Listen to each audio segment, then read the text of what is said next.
Hi, everybody. This is Jean, and we have a very fun exhibit this month by East of the Cascade Quilters. And it is a small quilt guild in Sisters that was started after I created the very first quilt show in '75. Elizabeth Duncan came to me, and she was a retired school teacher who was a quilter, and said, Jean, I think you need a group of us to help you. So um, they're still doing that. This year, the theme that they chose was trees, and they wanted it to represent what we feel and see so much of here in Central Oregon. And we have a very interesting group of quilts to show you. Um, The challenge rules state that the quilts had to be black and white and one color of the quilter's choice, including shades and tints of that color. And they could be 30 to 36 wide and 44 to 50 inches long. So let's start down here. This is a very colorful piece. It was made by Chris Scherfert, and I'm not sure if I'm pronouncing this correct, but Alkebulan Acacias, I think. It's the ancient name of Africa is Akabam, which is the oldest and only word of indigenous origin, meaning mother of mankind or Garden of Eden. And I think it's really interesting, her use of the textiles that she did. They have a feeling of Africa, and I love the trees. I think the trees she did a fabulous job with.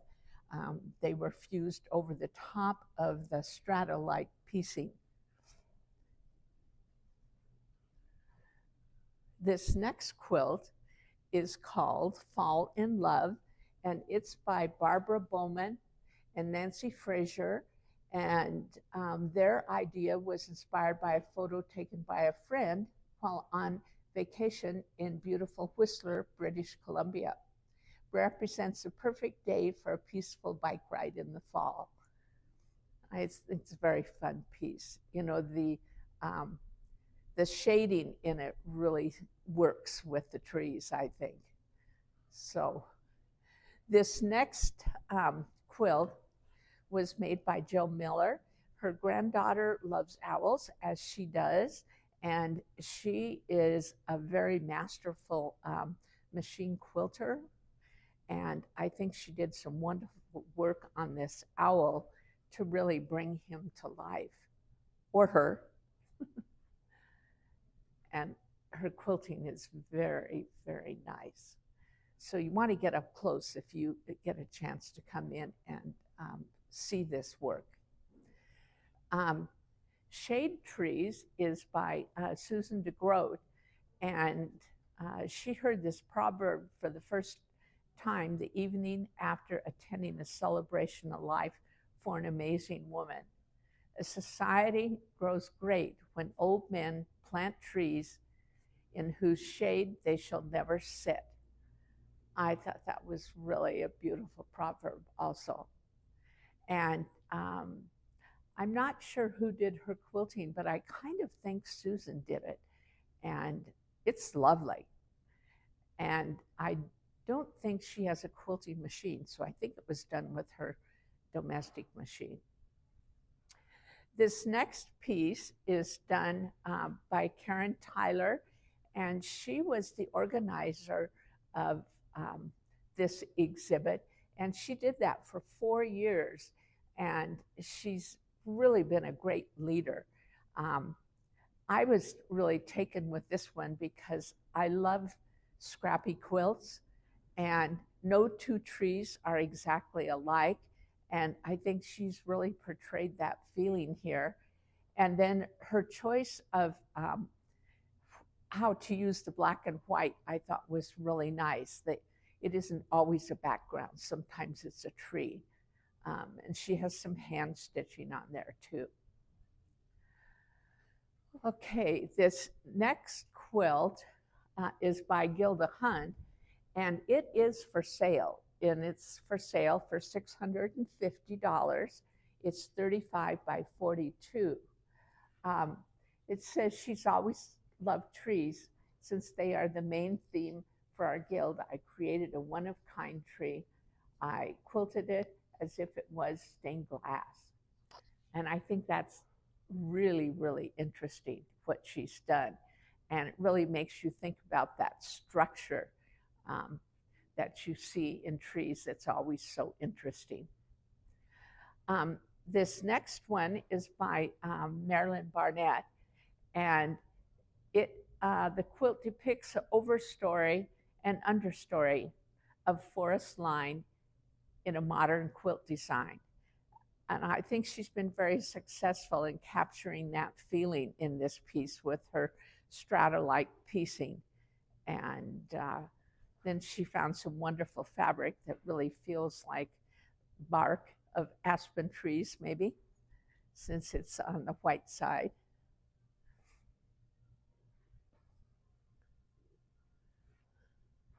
Mountain Bliss was done by Nancy Hamilton, and Nancy is an employee here at the Stitching Post. She's the queen of knitting, and she had never done a quilt in this style, and she was very nervous about starting on it, and I think she just did a brilliant job.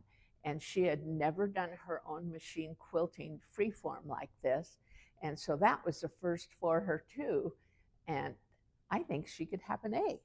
She did a great job. And it really feels like, you know, late spring when the snow is starting to melt and you start seeing more rocks. So right below here is one, it's called All That's Left by Kelly Acton. It says, in 2018, we lost our Sierra family cabin on a river next to a wildfire. It was built in 1937. And, you know, I think there's a lot of feeling in this piece, a lot of sadness. And she's taken different materials to portray her ideas. I think the raw edge approach to her applique really worked in this piece also. You know, creating that stitching all of the quilting on the chimney and then trimming around those rocks had to be a tedious little job. But it's really successful. And of course, it makes me sad too. Okay, this next quilt is Who Can I Be Now by Dawn Boyd. And Dawn is our executive director for Quilt Show, and she is new to quilting, and I'm so proud of what she has taken on with her big job of, you know, making the Quilt Show happen, and now she's busy also quilting, and she loves pink. She used an applique, a fusible applique approach on this, and then she had Annette Caldwell quilt it for her, and I think it turned out really nice. And I like the fact that it isn't exactly squared up, that she's let a little bit of the tree hang out below the edge of the quilt.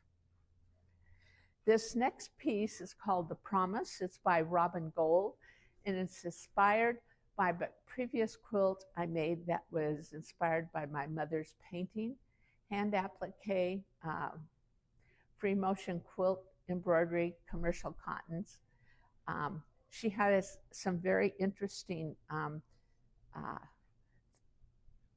textures in her trees that come from old laces, and some might be newer laces too. And there's some rickrack, and it feels very winter evening sparkly to me. I think it's because of that purple. And I wouldn't have thought of depicting trees in a snowstorm, but it's really a beautiful job of doing that. and it is for sale. It is 36 by 44, and it's 1,675. This next one is called Be Still. It's by Janet McConnell, and Janet is the person who is taking over Karen's job and in charge of the challenge quilts starting this year.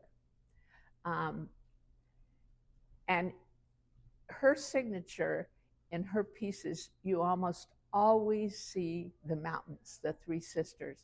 I know she and her husband moved here from California, and I think she fell in love with the mountains. And Janet is good at using different styles of construction. She has her traditional sawtooth star blocks, and then she has the fusible applique also. And she just makes it all work together. And I think the use of the blues, especially the lighter blues toward the bottom, really works well in this piece. So I hope you can come by on Friday if you're in the area. The girls are making all kinds of goodies, so there'll be nice treats. And then my new fabric, Earthly Stories, just arrived yesterday, and so we just finished doing a display for them, so you can come see my new fabric too, and we hope to see you on Friday.